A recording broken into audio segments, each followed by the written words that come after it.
From Ohio, Mr. Jordan is recognized. Mr. Horowitz, does Peter Strzok like the president?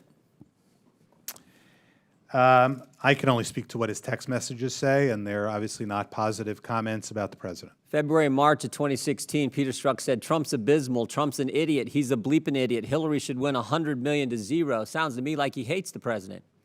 His text messages would certainly leave that as the implication. Your report says Strzok ran the Clinton investigation on a daily basis. Is that accurate? That's correct. And Peter Strzok, in your report, he was the lead investigator on the Russian investigation. Is that true? That's my understanding for the time period he was on it. So the guy, he ran the Clinton investigation, he runs the Russian investigation, and he hates the president, but your report says while his bias cast a cloud, it didn't impact final decisions. Is that accurate? It didn't impact the prosecutor's final decision. Right. Let's look at a few other things Peter Strzok had to say. On May 4th, 2016, the day after President Trump secures the Republican nomination, Mr. Strzok says, now the pressure really starts to finish the Clinton investigation. I'm not sure why the pressure would be more or less the day after. It seems to me you want to just do the investigation. On July 31st, as was mentioned earlier, the FBI opens the Russian investigation. 1 week later, Peter Strzok says, I can protect my country on many levels. 2 days after that, he says, we will stop Trump. 1 week after that, he says, no way he gets elected. It's like an insurance policy. So think about this, Mr. Horowitz. Peter Strzok the FBI opens the Russia investigation on July 31st, 2016. Peter Strzok is the lead investigator. Within the next 15 days, he says, I can protect my country on many levels. No way he gets elected. We will stop him. We have an insurance policy. Now that seems like, at least I think a lot of regular folks would interpret that as more than just casting a cloud on what the FBI ultimately did. I mean, it's one thing to say Trump's an idiot. It's another thing to say we got an insurance policy. It's one thing to say Trump's awful. It's another thing to say we're going to stop him, especially when those statements are made within 15 days, just days after you've launched an investigation into that individual. Would you agree? And I think the important thing here is the time period we're talking about, because those messages in the July-August period, which we found extremely concerning and antithetical to the core values of the FBI, concerned, as we noted, the Russia investigation, and as you noted, and that's why we had so much concern about what occurred in late September and October. Exactly. Mr. Horowitz, was Peter Strzok put on Special Counsel Mueller's team? He was. So again, the guy who hates the president, the guy who ran the Clinton investigation, the guy who ran the Russian investigation, then gets assigned to the special counsel team.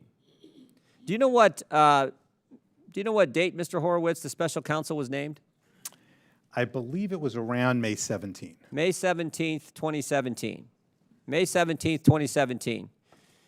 Mr. Horowitz, do you remember what Peter Strzok said on May 18th, 2017? I do. It's in our report on page 405. I unleashed it on the mid-year exam, this one? Mm-hmm. Yes. Now I need to fix it and finish it. There's unfinished business, and this could be an investigation leading to impeachment. That's what he said the day after? Correct.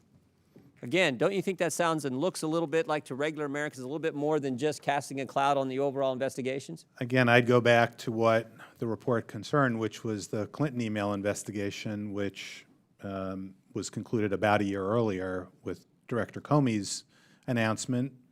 But it's precisely why we were concerned about what occurred in late September and October, when Mr. Strzok had the choice between working on the Russian investigation or on the Wiener laptop Clinton investigation. He was prioritizing one over the other. Chose Russia. Yeah. Let me just finish with this. And this is probably what bothers me. More than all what we just went through, more than that, probably what bothers me the most is Peter Strzok's attitude. I think it's what bothers Americans the most about this whole ordeal.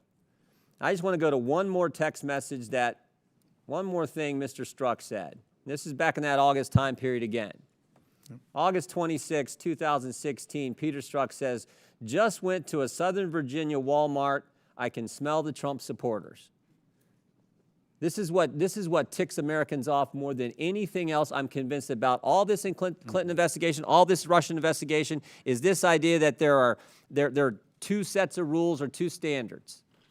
One set of rules for us regular folk who shop at Walmart, but a different set if your name is Clinton, Comey, Lynch, McCabe, or if your name is Peter Strzok. And the arrogance and the condescension and the elitist attitude, that is what ticks people off. And as they look at all this and see what Strzok said throughout these investigations, that's why their confidence is so shaken. And frankly, that's why they're so mad.